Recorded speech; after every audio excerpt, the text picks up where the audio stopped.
by acknowledging the traditional custodians of the land where we all live and work, and pay our respects to elders past, present and emerging, and also just acknowledge the role that Aboriginal and Torres Strait Islanders play within the community, but especially the QUT community.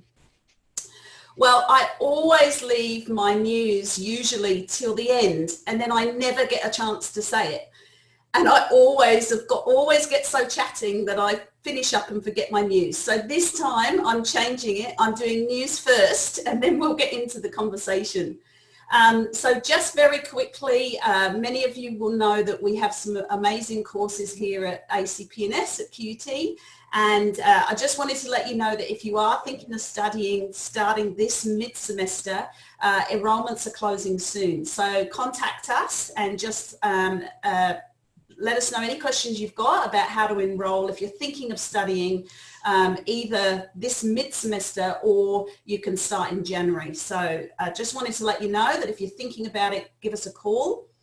And I also wanted to let you know that QUT is the supporter and sponsor of the Queensland Community Foundation's Philanthropy Week. Now, typically it's a big event for the awards that go on, and this year it's not going to be quite the same, obviously. So what they've done is they've actually extended the deadlines for nominations for the awards, and I wanted to let you know because if you've never checked these awards out, you really should. And they are looking for nominations, and it can be anybody in the sector. I think you have to be a Queenslander, but if you know anyone in the sector that's been doing some great work, there's lots of different ways that you can nominate. So go onto their website and have a little check out how you can nominate. So I just wanted to let you know about that so you don't miss that opportunity. And also then they also have a great photo competition. So if you've got anybody, clients or customers or staff that are into photography, they also have an amazing photography competition with good prizes for your nonprofit. So go check that out. All right, so that's enough of my news, but at least I've got it in there. Now, I just want to say that today was started, the tea and buns concept was started over a year ago because I really just wanted a way to connect with people and have a chat, and it was very much about a community of practice, which meant that we could ask each other questions, we could share strategies. It's not so much a webinar, it's really a conversation. And so I want you to feel very free to ask a question, to say in the chat box that you'd like to talk. Obviously, there's a lot of people online, so we can't have everyone talking at once, but I'll try to manage that if anybody would like to come off mute and have a question or just share something. This is really about colleagues and friends getting together and talking about what's going on in our world, personally, but also professionally, and what's going on in the sector. So please feel free to talk up, or as I said, I will keep an eye on this chat box and see what's going on and if there's any questions. But if I miss anything, just raise your hand or just come off mute and let me know. So this is really a conversation, and as the tea and buns every month, we do them every last Thursday of the month. So you can just put them in your calendar, and then I will let you know, or you just keep an eye on the QUT website about what's coming up and what the topic is for the next month. And you'll be on my mailing list, so I will let you know what's coming up the following month. So it's every Thursday, last Thursday of the month. So I really appreciate your time, and I hope that this is valuable, and I'm always looking for things to share about what's going on and what I'm hearing when I'm talking to people throughout the month. And this month, obviously there's COVID-19 is still happening. It's been going on a couple of months now, and we've been talking in the last two tea and buns really about how we're doing and how we're faring and coping with all the change and everything that's going on in our lives. And one of the things that people have been talking a lot about is fear and anxiety, and it's absolutely the most common thing for people to experience when we're going through change, when there's a lot of uncertainty, when a lot of change is happening at work. I know some of you have lost your jobs. I know some of your jobs have changed. Kids have been home. Kids have now gone back. It's just so much going on, and most of us are working from home. So I thought I'd just kick off today with a question for you, and I'd love you to use your chat box. I'm going to ask 3 questions, and it will just give us a bit of an idea about your experiences of fear. And I just wondered if you'd first have a little bit of reflection on how has fear impacted you. So has it, and how is it? Positive or negative, doesn't really matter. I just thought we'd just take a moment to think, has fear impacted our lives in the last few months, and how has that done that? So just go to the chat box and just share. How has fear impacted you?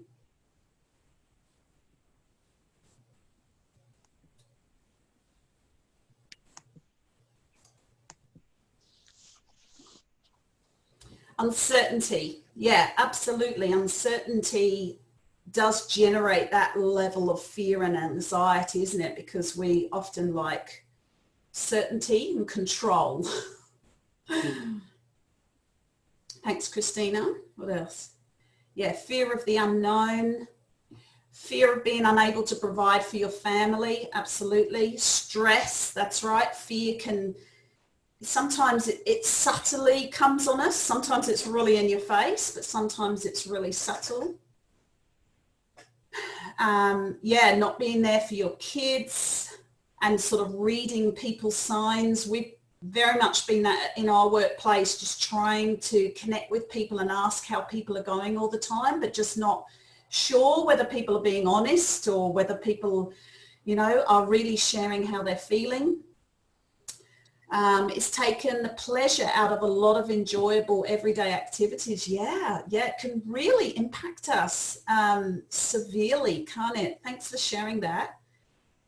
There's so much. I can't read the comments all at once. There's so much great things you're sharing here.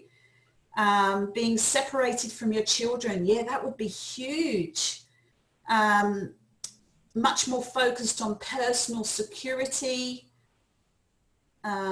But Karen also said there's some positive things. So being able to bond more with your husband and kids, usually we're running around. Yeah, so sometimes it can be very negative, but sometimes there are positive outcomes as well.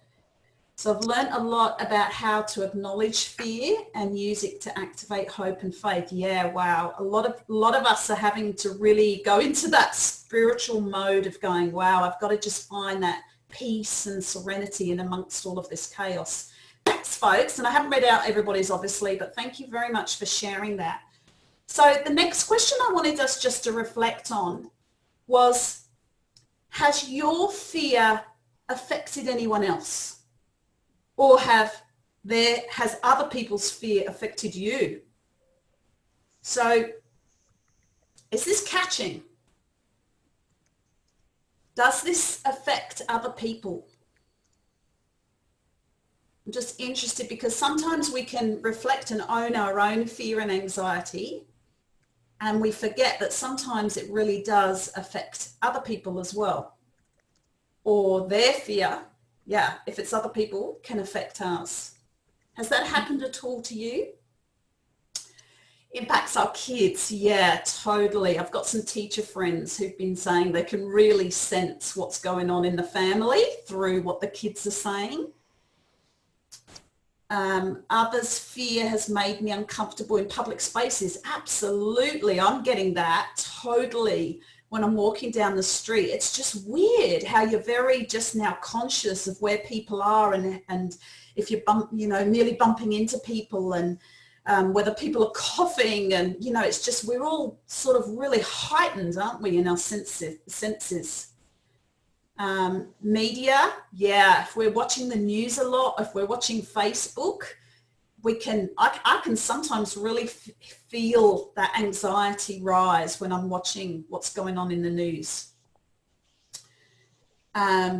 Kyron says, for me, the different approaches of the two schools my kids attend have been overwhelming. Okay, one leader provides security, kindness and hope, and the other is focused solely on money, which creates fear. Yeah, we can so totally pick up on what people are focused on, and it's very noticeable.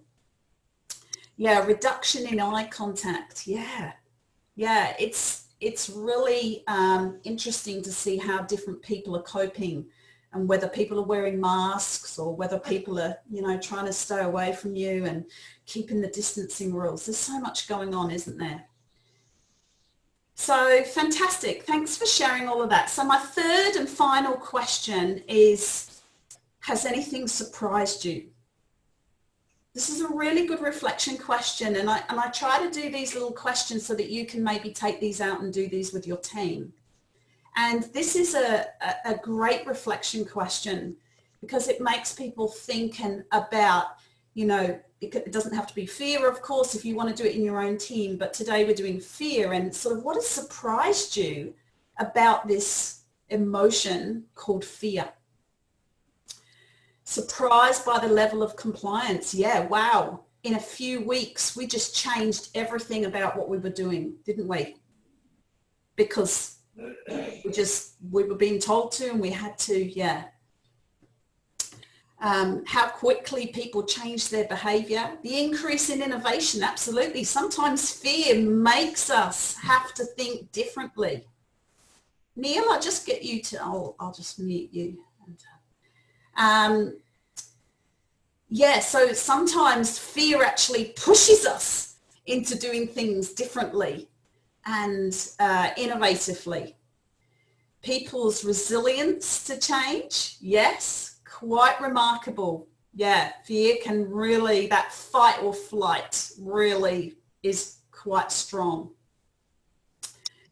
We've experienced generational change in a few weeks. Yeah, it's so amazing. This is great shares. Thank you. Anything you're picking up, Eleanor? Some plenty of things. I'm sorry. I'm fixated on the chat here as well. Yeah. So those of us at QUT, you'll know that we've had to all go to remote learning, and many students have had to change the way that they even connect with their fellow students and their lecturers, and the way that we've learnt. It really has pushed us into doing things differently, and that of course induces fear, but it also it provides some opportunities as well. And I suppose that's where we're going to get to now with Eleanor, and just have a chat about what we can learn. And I really said to Eleanor, I would love you to come and share about what surprised you and what you've learned from your years of experience of doing things that would induce a lot of fear in many of us. And I really want to hear from you, Eleanor. So let's introduce you, and thank you so much to everybody who's just sharing on the chat there. Don't stop as we go through, but I obviously really want to get to chatting with Eleanor. So just to let you know a little bit about Eleanor, and I'm not going to do a big bio, you can have a look at her website and see some of the amazing, incredible things that she's done. But just very succinctly, you're a former physio, you trained as a physiotherapist initially, but you're now what we're calling the adventurer in residence at QUT. Wow, I've never heard of that term before, so that's a pretty cool title, I reckoned. But you're also the founder of Voxer, is that how you say it? And you offer micro adventures to improve workplace psychological fitness. Wow, I just love that concept of improving our psychological fitness through micro adventures. I want to hear more. Okay, so Eleanor, thank you so much for giving up your time today, and I'm so excited to hear about your stories and what you've been achieving, and then what you've been reflecting on and learning through what you've been doing. So if you did look up anything about Eleanor, you'll know that she actually decided to row across the Pacific Ocean from, it was California, wasn't it, to Hawaii, which is no small feat. And there were only 3 girls in this little boat, or women, I should say. And you incredible women undertook this feat. But I think that it would be good to hear from you, Eleanor. How did that happen? Like, how did you even think about the concept of doing this incredible challenge? And did fear play a role in your decision about whether to do this or not? Can you just give us some understanding about this whole adventure that you went on? Yeah, absolutely. So yeah, thank you so much for having me here today, Ruth. Thank you everybody for being here.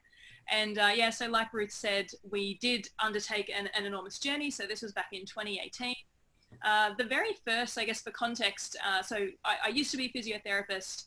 I got quite frustrated in that career in terms of some of the limitations and the way that I really wanted to help people. I really felt like I wasn't able to do it as well as what I had hoped I would be able to. So the very first long distance human powered journey that I went on was actually cycling across Europe, and that was back in 2015. The goal of that was entirely to try to figure out what was the career change going to be, what was the shift going to be in order to have a bigger impact, I suppose.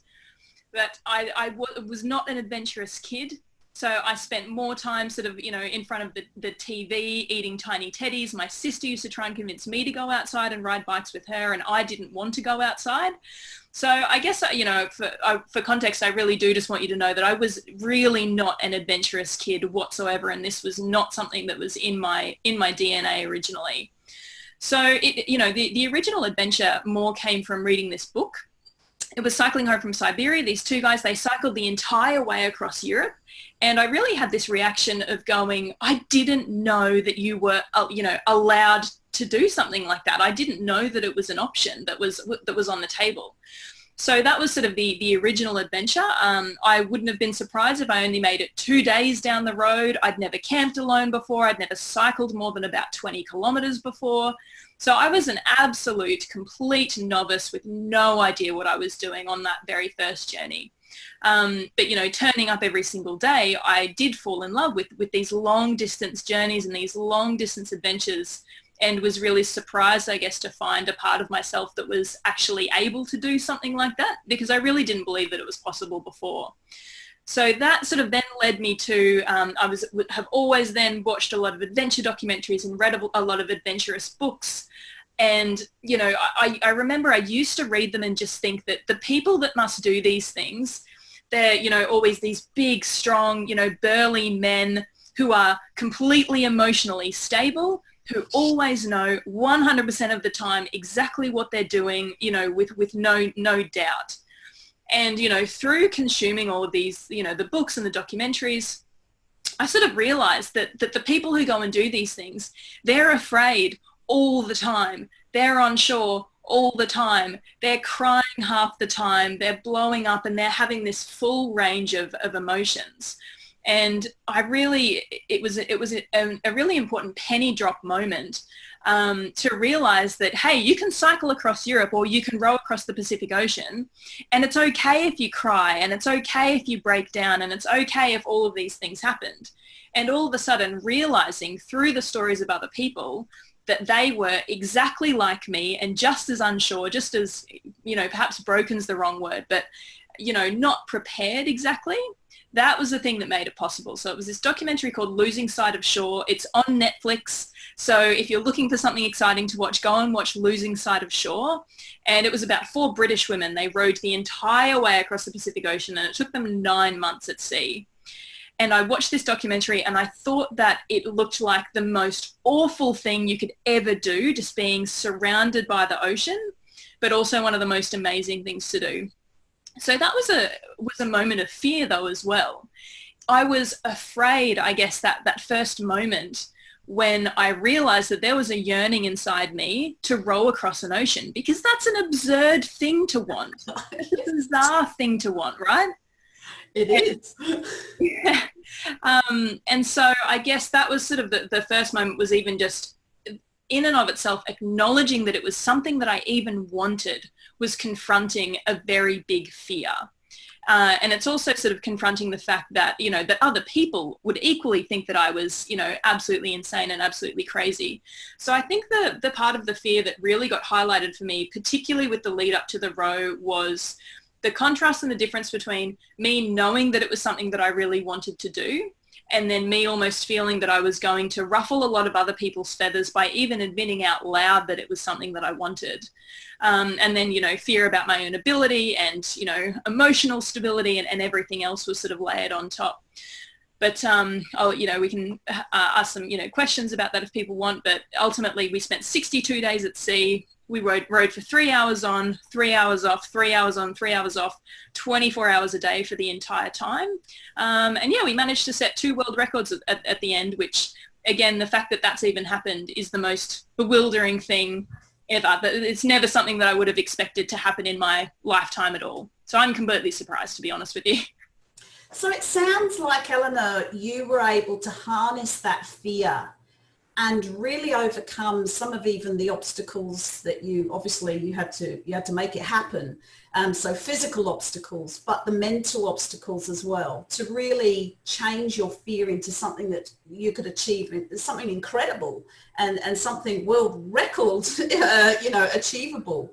Yeah. So what was it then that allowed you or enabled you, I suppose, to take that fear and harness it into achieving something great?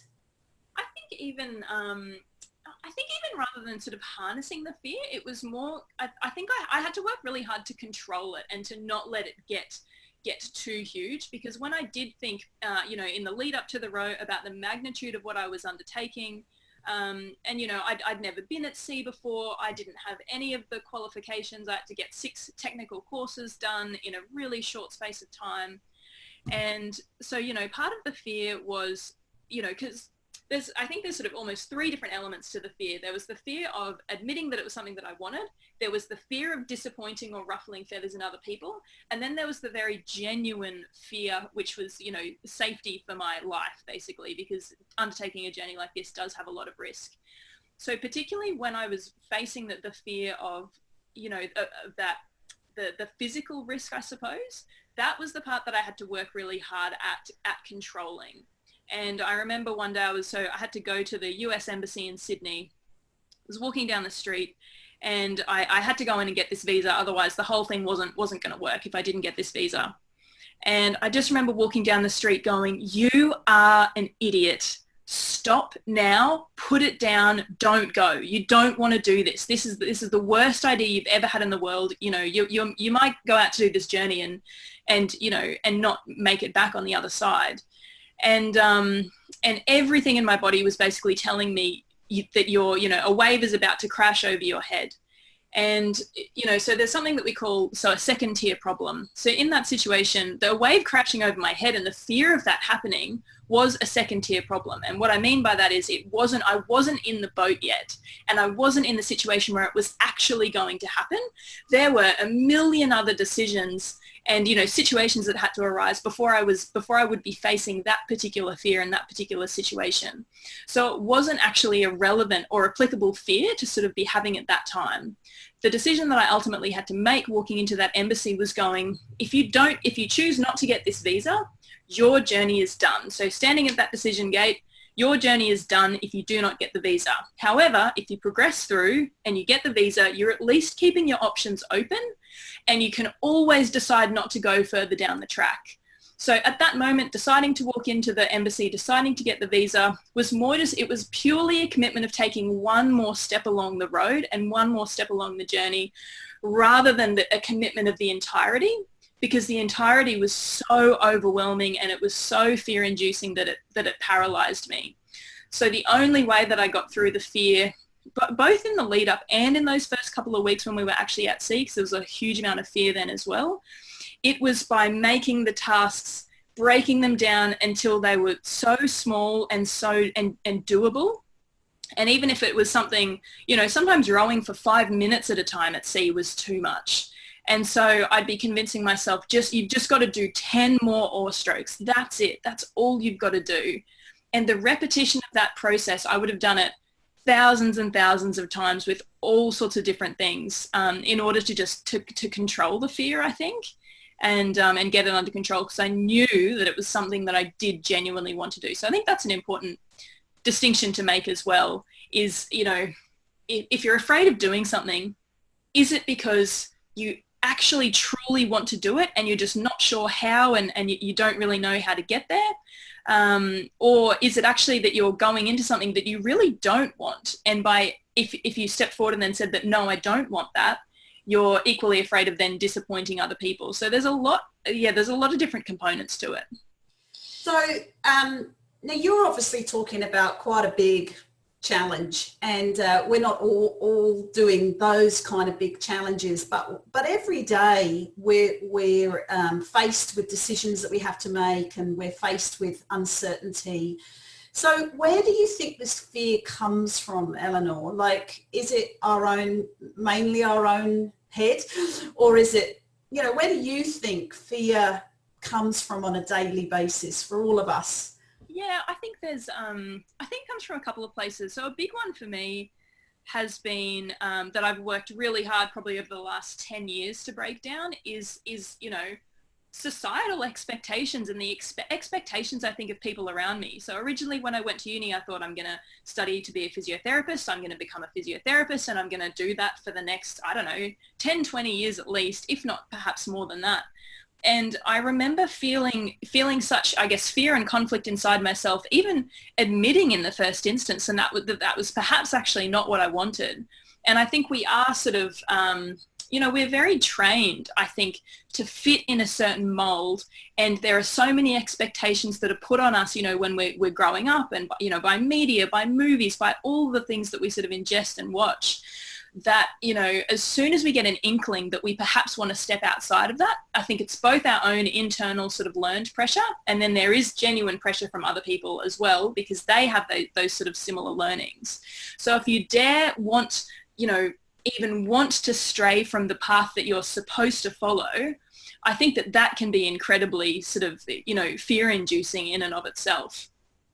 So for me then, just my takeaway from that then is that we've obviously got to be very self-aware that it could be coming from our own expectations or our own level of anxiety, but we've really got to think about who's around us and who's talking into our life, and what are we watching, what are we listening to, you know, what are we allowing to influence us. Yeah.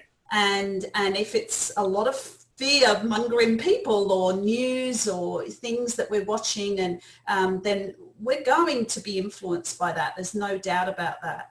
And if you're a leader, I suppose that's a very important thing to know, because if you're fearful, then it's most likely that your team are going to be catching that as well. So highly influential as a leader. Yeah, and on that, and I guess, you know, I've started a couple of businesses, and I especially find it, you know, well, perhaps equally between, you know, the business sense and the adventures as well, that whether you want them or not, people will give you their unsolicited opinions, whether you've asked for them or not. People will go out of their way to give you their opinion as to whether they think you'll succeed, whether they think it's a good idea. And so you've really got to be, I've had to learn to be very selective in terms of which opinions you take on board, because again, they're going to come at you whether you ask people for it or not. So the way that I differentiate that now, and this is, you know, more to do with the bigger decisions, I will draw a line down the middle of the page, and I will write on one side people who are not allowed to have an opinion and people who are allowed to have an opinion. And the people who are able to have an opinion are two sort of groups of people.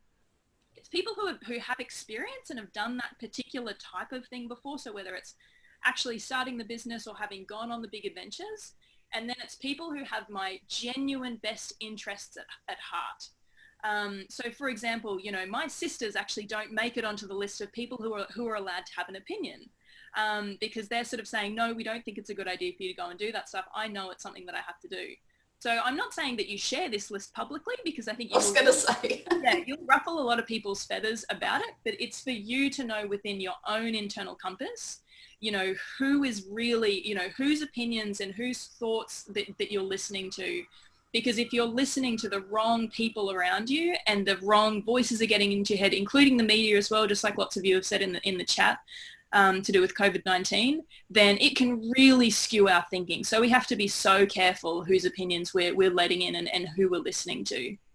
And I think for me, sometimes I'll just share mine. I think that it's people who I consider wise, who don't actually tell you sometimes what to do, but they question you and challenge you and let you make up your own decisions. So they're not always the one that come in and say, you should do this, you should do that. So yeah, choose really wise people around you that kind of say, hey, let's reflect on that. Let you come to the decision.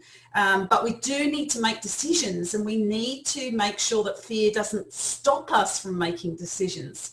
So Eleanor, I want to get onto strategies, because I think every one of us needs to learn some great strategies.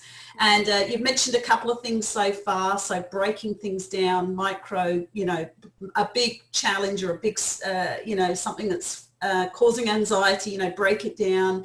We've talked about having a great tribe of people around us that are wise and helpful and supportive. But what are some other things that you did, particularly on this massive, challenge that you did? Because I can't imagine what 62 days rowing constantly would have felt like.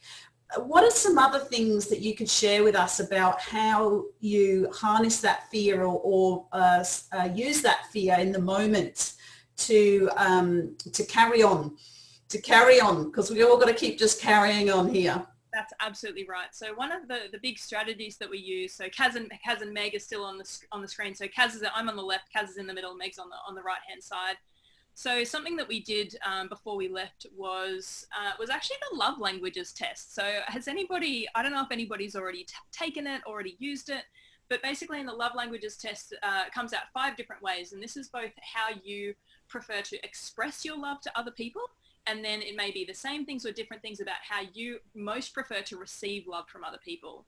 So there's acts of service, there's words of affirmation, gifts, physical touch, and quality time. I always forget one. I've got all 5 today. And so by knowing and understanding the ways that each of us specifically liked to receive love, because as well, we were in a completely isolated environment, our partners weren't there, our other friends weren't there, we didn't know each other particularly well beforehand.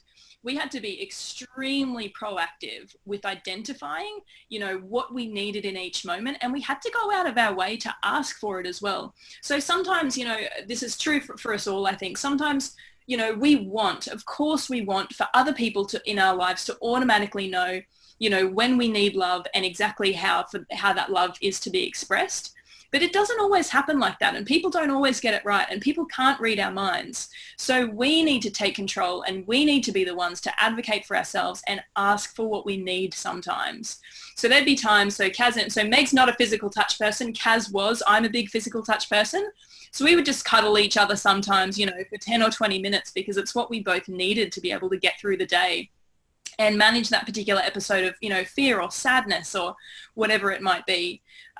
So we weren't afraid to identify it. We weren't afraid to talk about it, and we weren't afraid to ask, and building those things into I've probably done a better job, I think, even since the role of building those things and asking in my other relationships, I guess, back on land, has been a really useful strategy and tool.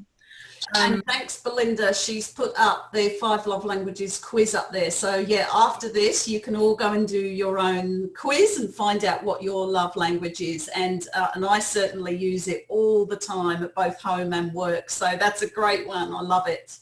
Yeah, and the other, strategy I think that that I use that is really sort of useful and successful is the 5 whys.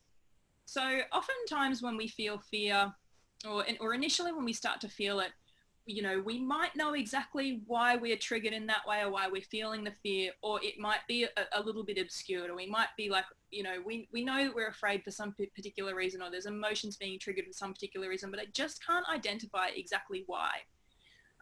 Or it could be that we are really procrastinating from having a particular conversation, doing a particular task. So I think wherever there's procrastination, whether you've identified that specifically as fear or not, there's likely to be some kind of, fear component in that. So if you get into a situation or you're having emotions and you can't understand what's happening, so you do the 5 whys. So you say, I really don't want to pick up the phone and have that conversation with my sister, for example. And then you say, why? Well, because if I have the conversation, it means I have to admit to her that, you know, I wasn't happy with the way that she spoke to me. And then so you keep going, and then so you write the sentence out, why you feel afraid, and then you repeat that 5 times. What happens after you have done the 5 whys is, so usually it will sort of spit out one of your core beliefs or core values, which is being sort of breached by that instance and by that moment. And I think that can then help to resolve it and to understand how you would like to move forward. Equally, for some of those, the hard things that we're procrastinating from, we're afraid of getting a particular response. So for example, if we're having a hard conversation and we're afraid that somebody's going to, not have the response that we're wanting, and then we don't initiate that task because we're afraid of the response that we might get. And I think it's about being braver in those instances to say it's not actually going to change the outcome. The other person will already know what they're going to do, and I know what I want. It's just going through that process of actually finding out. Sometimes we don't want to find out. So the 5 whys can help identify, you know, some of the root causes about what we're feeling. Yeah, that's fantastic, Eleanor. And I think what you're saying is it's really about self-awareness and that emotional intelligence, like being able to explore for yourself and understand what that fear is all about, and really getting down to the root of the problem sometimes, and then maybe then going, well, actually, I don't know what that person is going to say or do, or I don't know what the decision, you know, my decision is going to, what's going to happen because of my decision. So why am I letting it, you know, making me fearful? Yeah, and that's the worst thing. I think it can be interesting to play out. What's the worst thing that's going to happen if you don't get the response that you're wanting?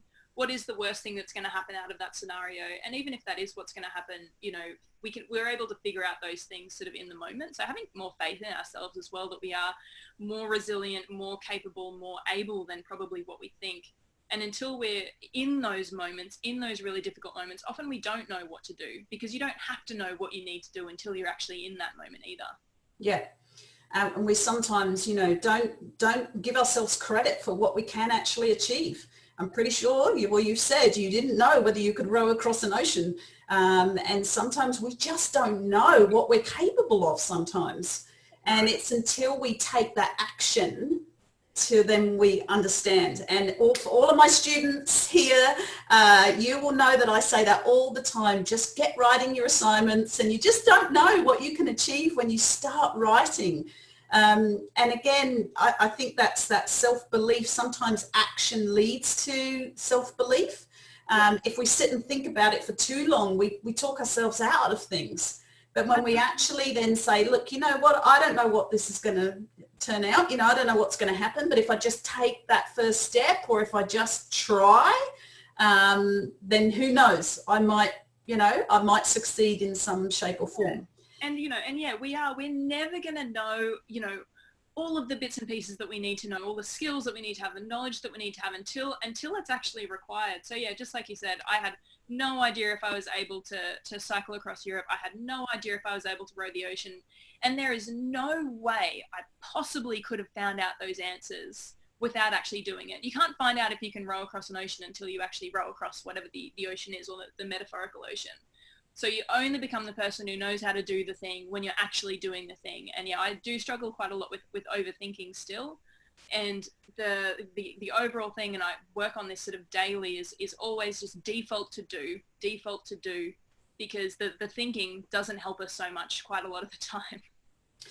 Now, you are also an entrepreneur, so that's another thing. And I was even talking to my class last night about how part of the entrepreneurial spirit is actually a willingness to fail.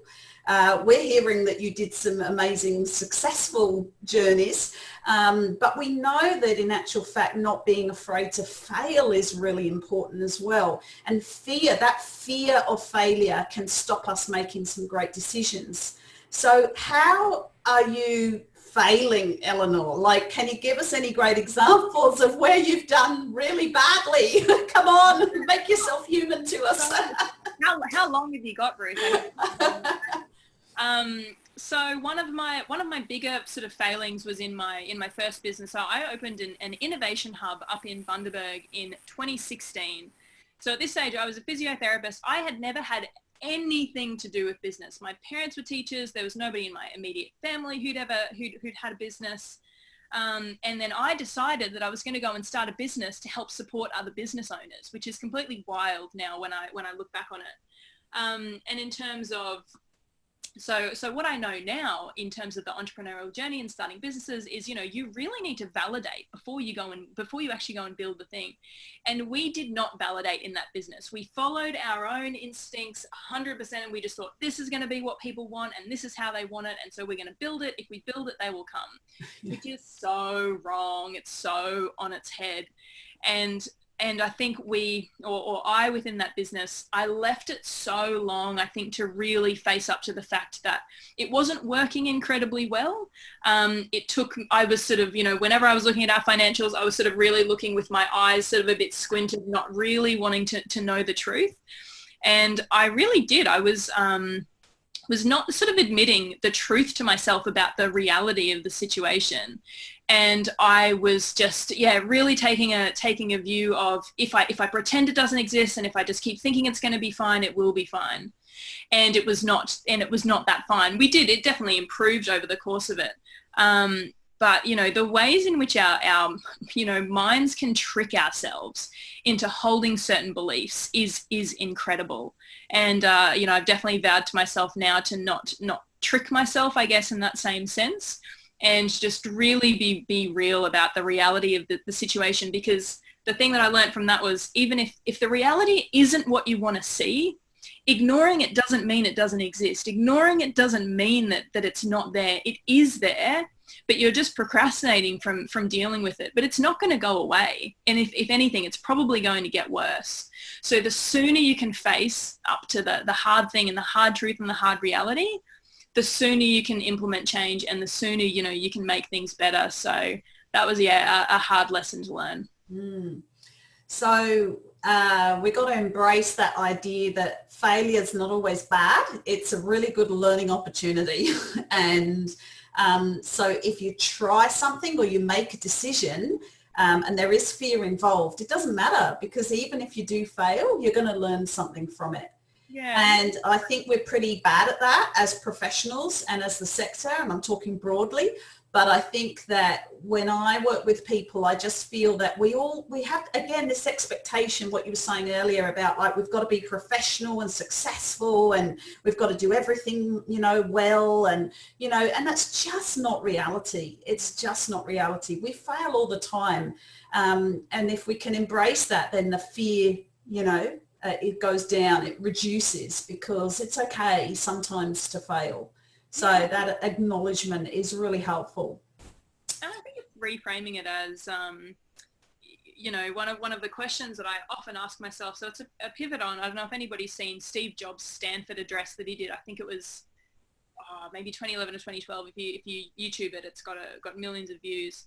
And he sort of talked about, you know, that he wakes up every day and he asks himself, if I was going to die today, would I still be doing what it is that I'm about to be doing? And asked himself that question on a day-to-day basis.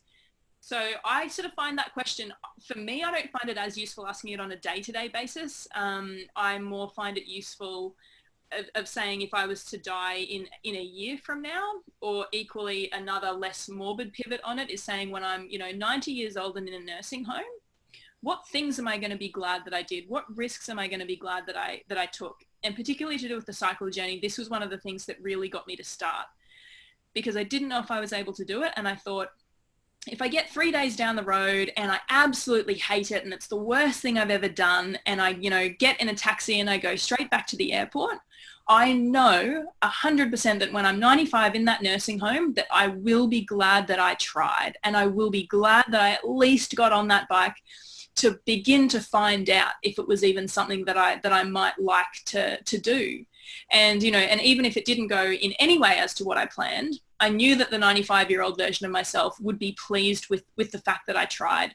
So that's a filter that I use frequently if I'm unsure about whether to go forward and do something or not, is going, am I going to be glad? Am I going to be glad when I'm elderly that I tried to do this? Yeah, yeah. So reframing and the narrative that you put around things is incredibly important. So it's always, for me, about turning challenges into opportunities. I'm always talking to myself and talking others about, okay, this is scary, this is a challenge, you know, we've never done this before, or this is taking a risk, but what opportunity is it giving us? And I think that's very relevant today with COVID. You know, we started off this conversation today saying how things have changed so amazingly in the last few months for all of us. And it's been a challenge. You know, there's no doubt about it that, you know, suddenly changing the way that we live our lives has been a challenge. But if we're able to reframe that and say, okay, that has been a challenge, we're acknowledging that, there's some self-awareness going on there, but how can we turn this into opportunities? And as if you work in the community sector and do, you know, non-profit work, you'll know that we've got to be much more agile and versatile and risk-taking to be able to continue the services that we do, which are critical. And we've got to be asking ourselves all the time, what opportunity does this present ourselves? So I'm loving all of that. I'm loving, Eleanor, that concept. But I also, while you were talking then, I was thinking about how we can get to those bigger challenges. So, you know, we're not all going to row the ocean, but we do need to not fear, right? And I was thinking the other day about what I can do to embrace fear a little bit more. And actually, look, this is a weird share, but I had a tickle fight with my kids. Now, this is literally the other day. My kids love tickle fights. But I'm a little bit older now, and you know, I'm not as strong and as fit, and I don't like rolling around the floor as much as I kind of used to. And you know, I just thought the other day, I've got to embrace those tiny little things that I think doesn't matter. Like you know, if I hurt my knee, or if if something happens, it doesn't matter.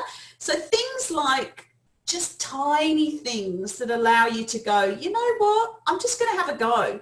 And it might be dancing around the living room, or it might be going on a cycle ride when you've never been on a cycle ride for years, or it might be just phoning a friend, as you said, or someone that you haven't phoned, or having that difficult conversation, which I call important conversations, with people that you haven't had for a while or you need to have. So maybe it's those incremental little things that we need to do in our own world that allow us to step outside of that comfort zone, but then enable us to go, well, I did that, so why couldn't I do something else? Yeah, and I think taking clues from the environment around us. So, you know, if you're, say I live down on the Gold Coast, there's the oceanfront sort of path is nearby. And, you know, there's lots of people at the moment, lots more people skateboarding and lots more people roller skating. And definitely when I see the skateboarders, not so much the roller skaters, I get a bit of a pang of, you know, of jealousy almost. And equally sometimes with the surfers that are heading out as well. So those little bits of pangs of feeling, whether it's jealousy or it is a bit of fear going like, oh, that would scare me to do that. I think all of those little tiny bits of information are clues. Equally, when we're looking at our social media feeds, you know, if there's someone's playing a guitar or someone's doing pottery and you know, you've never done that particular thing, all of those bits and pieces of emotions are clues as to, yeah, maybe little things that we could actually implement into the day, or just go and book to try once, that could really improve the quality of our lives and the amount of fun that we're having as well. I wonder if anybody's taken up a new hobby or been doing anything different in the last 3 months that you've never done before. I'd be interested to hear something that. You want to do that you haven't done yet. Yes. Now, we haven't got long left, and I've been watching the chat, and thank you everybody who's sharing on the chat, but I haven't seen many questions. Is there anything you want to ask, Eleanor, before we kind of think about wrapping up and summing up some of these ideas from today? Anybody got any burning questions for Eleanor? Is this all good? Well, people might just be thinking of some questions too. Or did I miss any? Tell me if I missed any. Mari has just started rock climbing. Awesome. Oh, fantastic. Karen, yep, that's fantastic. I love rock climbing. I think it's a great mix between the physical pursuit, but then also the mental pursuit.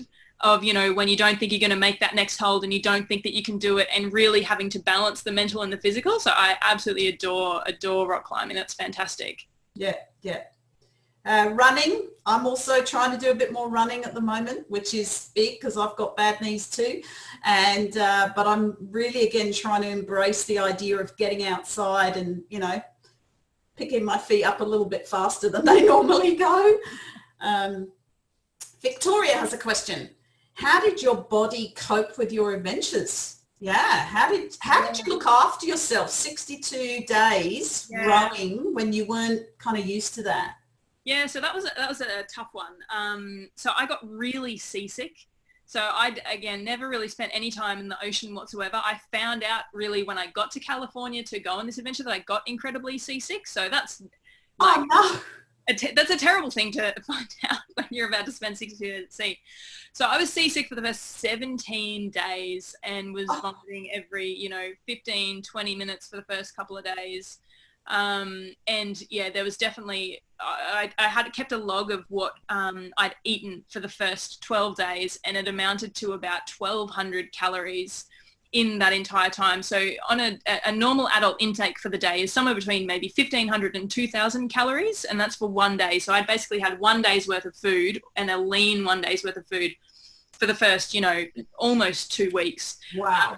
So there was many times sort of between this, you know, in that sort of second and third week where I very nearly had to be sort of, you know, pulled off the boat and wasn't gonna make it through. My kidneys were in a lot of pain and everything was not working super well. Then we decided to triple my seasickness medications, and eventually it did settle down. So the first couple of weeks out there were absolute hell. Wow. And there were so many tears, and it was really minute by minute making it through. And then it really wasn't until the third, fourth and fifth week of the road that I almost feel like I was, you know, almost sort of totally conscious, I guess, and able to start really seeing the environment and what was going on. But yeah, we lost, we had to start with about, you know, 10 or 15 kilos of extra weight on us because you can't really get enough, you know, food into you on a day-to-day basis. So we lost 15 kilos over 2 weeks, which is about 1/4 of a kilo a day, and not the way that I would ever recommend losing any weight. That's for absolute sure. So yeah, the toll on our bodies was enormous. We couldn't run for 4 months afterwards because we were at a high risk of femoral neck stress fractures. So yeah, the impact was quite huge, and my legs still fall asleep to this day sitting on any kind of seat, which is a ramification from the row that my legs just fall asleep now. So. Wow. Yeah, so really have to, I mean, for me, I just took away that you really have to look after your body, not just your mind as well when you're going through challenges. Belinda says, when you were in the middle of the ocean or the middle of something hard, did you find a bigger truth or feel like you took a leap or a paradigm shift in understanding yourself and the world? Did you do some of this reflection and get some aha moments? Yeah, absolutely. And, you know, some of the big aha moment was really that I had to transition out of that business, that I was spending my time and my, you know, even some money probably still on something that was not sort of fulfilling. And I realized that I needed to really write a lot more as well. So I sort of came out of it going, I know that I'm supposed to write, and that's something that I realized sort of really strongly out there. So I guess it gives you the silence and the space out there. And that's something that I would really recommend, is giving yourself the opportunity daily if you can. And that can be through meditation or some kind of, you know, outdoors, you know, space and time, I think, to have the silence to let your own inner voice really come through. And if we don't give ourselves that opportunity of silence, our inner voice, it just gets drowned out by all of the other input and all of the other talking all the time. So it's so incredibly important to give ourselves silence. And that can be a really scary prospect, but that's where the truth lies. And that's where we're all going to find those answers about, yeah, who am I really supposed to be? What's the impact going to be on the world? And, you know, any other sort of deep questions you want to ask.